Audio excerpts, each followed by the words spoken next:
Well, it's not just farmers, but tens of thousands of Kiwi businesses hurting financially because of the dairy slump. A new survey's found 1 in 5 Kiwi firms is noticing a drop in revenue amid weak dairy prices. Here's political editor Corin Dan.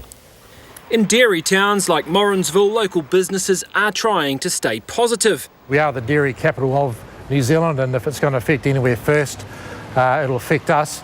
But, it's not all bad news in Morrinsville. We do have other industry that support this town. But it's not just small towns feeling the pinch. Obviously, the primary sector was most impacted, with nearly half of small businesses seeing a problem there.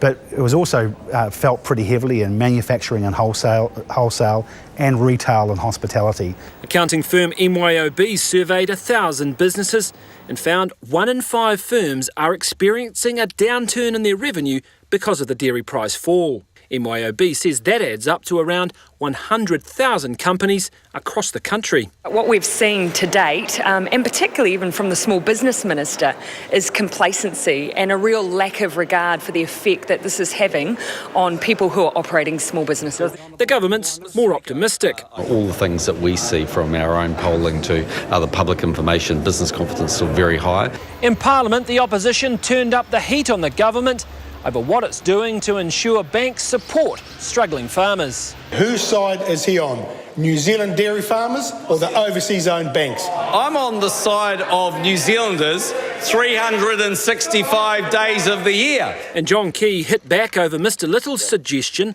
Labor would consider a law change to make banks pass on official cash rate cuts in full.